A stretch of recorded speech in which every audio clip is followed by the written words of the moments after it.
Arjo Atayde nagbitiw bilang Quezon City Congressman matapos masangkot sa kontrobersya ng flood control project. Maine Mendoza todo suporta sa asawa habang publiko nananawagan ng investigasyon at pagbubunyag ng katotohanan sa umano'y anomalya sa pondo ng bayan.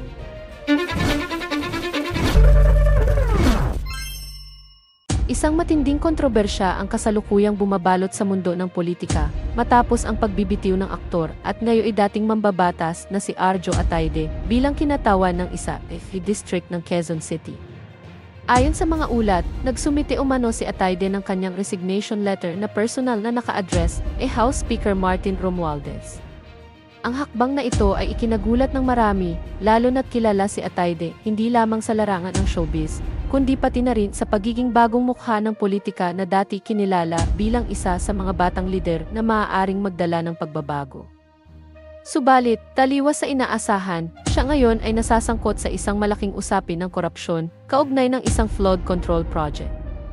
Batay sa mga dokumentong lumabas at mga pahayag mula sa ilang mapagkakatiwalaang source, lumilitaw umano na nakatanggap ng pera si Atayde mula sa pondong inilaan para sa naturang proyekto. Ang flood control project ay nakaplanong solusyon sa matagal ng problema ng mga residente ng Quezon City hinggil sa pagbaha, partikular sa mga lugar na matagal nang apektado ng masamang panahon. Subalit, imbes na masilayan ang aktual na pagbabago sa kanilang lugar, sumambulat ang balitang maaaring nauwi lamang sa bulsa ng mga tiwaling individual ang pondo. Dahil dito, maraming mamamayan ang nagtatanong at nangangamba, kung hindi napunta sa proyekto ang pera, saan nga ba ito napunta? Kasabay ng pangalan ni Arjo Atayde, lumutang din ang pagkakabanggit sa isang mag-asawang kilala bilang A. at Res Discordia, na umano'y nagsilbing tulay o koneksyon upang mailabas ang nasabing pondo. Ayon sa ilang ulat, sila raw ang tumulong upang maaprubahan ang proyekto at maipalabas ang pondo kapalit ng porsyento o komisyon mula rito. Subalit, agad namang pinabulaanan ng kampo ng mag-asawang Discordia ang mga aligasyong ito. Anila, ginagamit lamang ang kanilang pangalan upang mailigaw ang investigasyon at upang matakpan ang mas malalaking personalidad na posibleng mas malaki ang naging pakinabang sa proyekto. Buo nilang ipinahayag ang kanilang kahandaang makipagtulungan sa anumang investigasyon upang linisin ang kanilang pangalan at patunayang wala silang kinalaman sa irregularidad.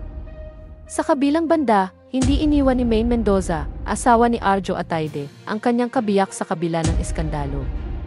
Sa harap ng publiko at media, patuloy niyang ipinapakita ang kanyang suporta sa asawa. Marami ang humanga sa kanyang paninindigan bilang isang asawa na nakahandang samahan ang kanyang kabiyak sa gitna ng krisis. Subalit hindi rin maiwasan na batikusin siya ng ilan na nagsasabing ang kanyang pagtatanggol ay tila nagiging paraan upang baliwalain ang maseryosong issue na may kinalaman sa pera ng bayan.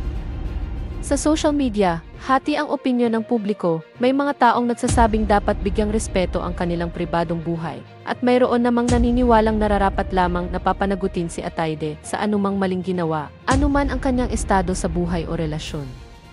Samantala, labis na pagkadismaya ang ipinaabot ng ilang residente ng Quezon City.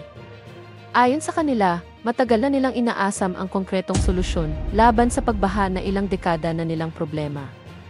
Ngunit sa halip na maramdaman ang epekto ng pondo, nadidismaya sila dahil lumalabas na ang halagang dapat sana inailaan para sa kanilang kapakanan ay maaaring nauwi lamang sa bulsa ng mga opisyal. Ang ilan sa mga residente ay nagsabi pang tila paulit-ulit na lamang itong kwento sa politika. Ang mamamayan ay naghihintay ng serbisyo, subalit ang kapalit ay kawalan ng katiyakan dahil sa katiwalian. Panawagan nila sa pamahalaan na tiyakin na bawat sentimo ng pondo ay mapupunta sa tamang proyekto at hindi magagamit sa pansariling interes. Sa kasalukuyan, nananawagan ang iba't ibang grupo at mga kritiko na magsagawa ng masusing investigasyon sa usaping ito. Para sa kanila, hindi sapat na simpleng magbitiw lamang sa pwesto si Atayde. Dapat anilang suriin at busisiin ng Commission on Audit, CE, ng Office of the Ombudsman, at iba pang ahensya ng gobyerno ang bawat transaksyon na may kaugnayan sa flood control project. Kung mapatutunayan na nagkaroon ng anomalya, dapat papanagutin ang lahat ng taong sangkot, hindi lamang mga politiko, kundi maging ang mga pribadong individual na naging kasabwat.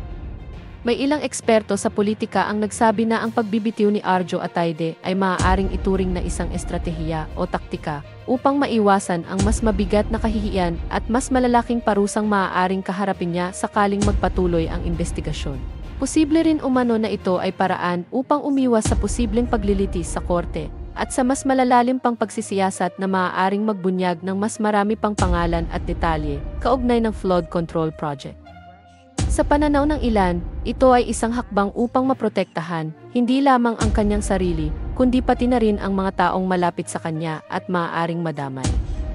Subalit para sa iba namang nag-oobserba, ang pagbibitiw ay maaari ring tingnan bilang tanda ng pagkilala sa kanyang responsibilidad at isang uri ng pagsuko sa gitna ng lumalaking eskandalo.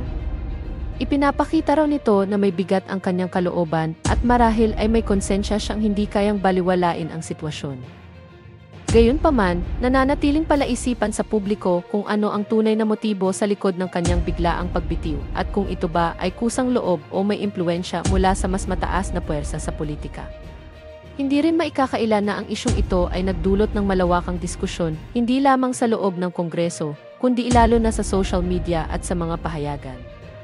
Ang bawat galaw ni Atayde, maging ang mga pahayag ng kanyang pamilya at mga kaalyado sa politika, ay masusing binabantayan ng publiko.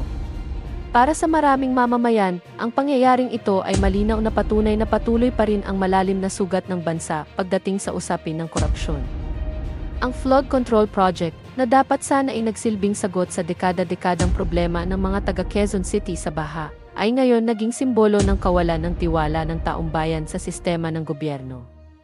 Sa halip na maibsan ang kanilang pangamba tuwing dumarating ang malalakas na ulan, mas lalo lamang lumalim ang kanilang takot at pagkadismaya dahil sa posibilidad na ang pondong nakalaan para sa kanilang kaligtasan ay nauwi lamang sa maling kamay. Habang patuloy na umiikot ang balita, mas lumilinaw na ang pagbibitiw ni Atayde ay hindi basta simpleng pag-alis sa kanyang pwesto. Sa halip, ito ay nagbukas ng mas maraming tanong na kailangang masagot. Sino pa ba ang sangkot sa anomalya? May iba pa bang opisyal o makapangyarihang personalidad ang nakinabang sa pondong ito? Gaano kalaki ba ang halagang nawala o nailihis mula sa orihinal na pondo ng flood control project? At higit sa lahat, paano maibabalik ang tiwala ng mga mamamayan sa kanilang mga halal na lider na dapat sana inangangalaga sa kanilang kapakanan? Ang mga tanong na ito ay patuloy na umiikot at humihingi ng kasagutan mula sa mga may otoridad at sa mismong pamahalaan. Sa mga susunod na araw, inaasahan ng publiko na mas lalo pang lalalim at lalawak ang isinasagawang investigasyon.